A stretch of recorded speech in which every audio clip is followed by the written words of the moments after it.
ვაშლი ხედა ბუჩქოვან მცენარეთა გვარი ვარდისებრთა ოჯახისა. მოიცავს 33 ველურ სახეობას, რომლებიც მსოფლიოს სხვადასხვა ქვეყანაშია გავრცელებული. მცირე აზიასა და კავკასიაში ფართოდაა კულტივირებული აღმოსავლური ვაშლი.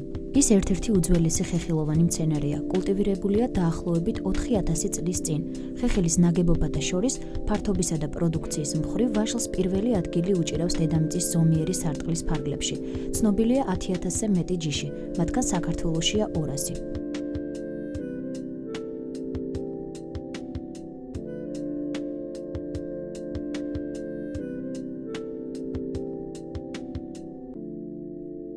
განსაკუთრებით დიდი სამეურნეო მნიშვნელობა აქვს ვაშლის იმ ჯიშებს, რომლებიც ადრე მსხმოიარია. იძლევა უხუმოსავალს, კლიმატური პირობების, დაავადებისა და მავნებლობისადმი გამძლეა, ხოლო ნაყოფი გამოირჩევა მაღალი საგემოვნო თვისებებით.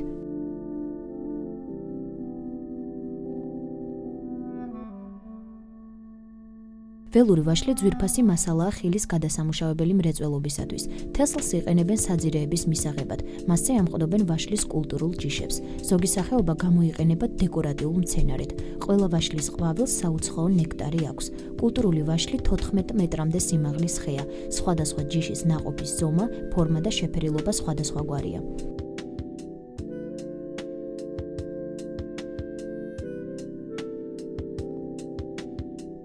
ვაშლის კულტურული ჯიშების ნაყოფი შეიცავს შაქარს, მჟავებს, პექტინს, ცილოვან ნივთიერებებს, უჯრედის, ვიტამინებს და წყალს 83-90%-ით. კულტურული და ველური ვაშლის ნაყოფს იყენებენ ნედლად, ჩირისა და კონსერვის სახით. მისგან ამზადებენ აგრეთვე ჯემს, პასტილას, მერმელადს, მურაბას, კომპოტს და სხვადასხვაგვარ სასმელებს.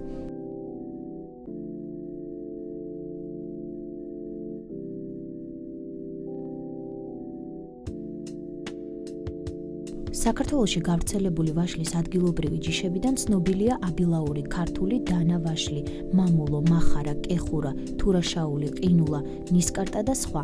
შემოტანილი ჯიშებიდან დიდი სამეურნეო მნიშვნელობა აქვს ზამთრის ბანანს, რომელიც ჩრდილოეთ ამერიკის ჯიშია და საქართველოში შემოიტანეს მე-20 საუკუნის დასაწყისში. იძლევა საუკეთესო პროდუქციას. აღსანიშნავია, რომ ვაშლის წარმოების მიხედვით შიდა ქართლი უპირობო ლიდერია საქართველოში. 2011 წელს რეგიონში მოყვანილი ვაშლის რაოდენობა მთლიანად ქვეყანაში მოყვანილი რაოდენობის 2/3-ს აჭარბებდა და 43,500 ტონა შეადგინა. ხეხილოვანი კულტურებიდან განსაკუთრებული მნიშვნელობა ენიჭება ვაშლის წარმოებას, რომელსაც საქართველოში წარმოებული ხილის 50% უკავია. იგი საექსპორტო პროდუქციაცაა. ვაშლის წარმოების გადაწყვეტილების მიღებისას გათვალისწინებული უნდა იქნას ზონის პირობები და ის თავისებურებები, რომელიც ვაშლის წარმოებისთვისაა დამახასიათებელი. სწორად შერჩეული ბაღი განსაზღვრავს მცენარის ზრდაგანვითარების ხასიათს, მოსავლიანობას, მოსავლის ხარისხსა და ბაღის ეკონომიკურ ეფექტიანობას. ვაშლი ერთ-ერთი ყინვაგამძლე კულტურაა, თუმცა ვაშლის ყვავილები სხვა ხეხილოვან კულტურებთან შედარებით უფრო მგრძნობიარენი არიან დაბალი ტემპერატურის მიმართ. სარგავი მასალის შერჩევისას ნერგი უმჯობესია იყოს ერთწლიანი. ფესვი უნდა იყოს ძლიერი, კარგად დატოტვილი და განვითარებული.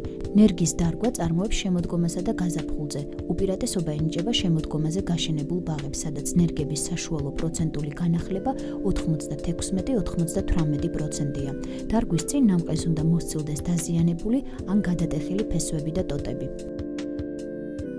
ვაშლის კრეფის დაწყების საუკეთესო მაჩვენებელია ყუნწის მიმაგრების ადგილზე გაკორპებული შრის წარმოშობა. დაუშვებელია წვიმის დროს და ნაწვიმარზე ნაყოფის შეშრობამდე კრეფა. რეკომენდირებულია, რომ ადამიანმა წელიწადში 48 კილოგრამი ვაშლი მიირთვას, ამასთან 40% გადამუშავებული უპირველეს ყოვლისა წვენის სახით. ამას ინგლისელ მეცნიერთა მიერ ჩატარებული გამოკვლევის მეტად საინტერესო შედეგი უდევს საფუძვლად. მონაცემები მოწმობს, რომ ვაშლის მოყვარულთა ფილტვები გაცილებით უკეთ ფუნქციონირებს, ვიდრე მათი, ვინც იშვიათად მიირთვევს ვაშლს. ამასთან ვაშლის მოყვარულებს ნაკლებად აქვთ ბრონქული ასთმისა და საზოგადოდ რესპირატორული დაავადებების განვითარების რისკი. ვაშლი მიჩნეულია ერთ-ერთ მძლავრ ანტიოქსიდანტად, რომელიც ფილტვებს თამბაქოს კვამლისა და ჰაერში არსებული მავნე ნივთიერების ზემოქმედებისაგან იცავს. ეს კარგად უნდა ახსოვდეთ მწებელებს და რეგულარულად მიირთვან ვაშლი.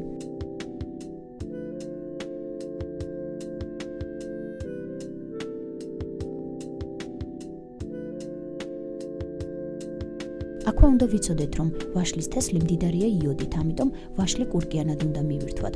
5-6 კურტკა შეიცავს იოდზე ორგანიზმის სადღეღამისო მოთხოვნილების შესაბამის დოზას. რკინის დიდი რაოდენობით შემცველობის გამო ვაშლი უებარია ანემიების დროს. რეკომენდირებულია დღეში 400-600 გრამის მიღება. ძალიან კარგია განტვირთვის დღეების მოწყობა. მთელი დღის განმავლობაში 5-6 მიღებაზე უნდა მიირთვათ 1,5-2 კილოგრამი ვაშლი. ასეთი დღეები სასარგებლოა ჰიპერტონიული დაავადებების მქონე ადამიანებისათვის. ვაშლი ამცირებს ცხიმების ათვისებას, მასში შემავალი უჯრედის იგი იწვევს დანაყრების შეგრძნებას, ამიტომ წონის დაკლების მსურველებმა ვაშლი აუცილებლად უნდა მიირთვათ. და რაც მთავარია, არ უნდა დაგავიწყდეთ, რომ სასარგებლო ნივთიერებები უმთავრესად ვაშლის კანსა და უშუალოდ მის ქვეშ არსებულ ფენაშია თავმოყრილი. სწორედ ამიტომ ვაშლის გათლას არ გერჩევთ.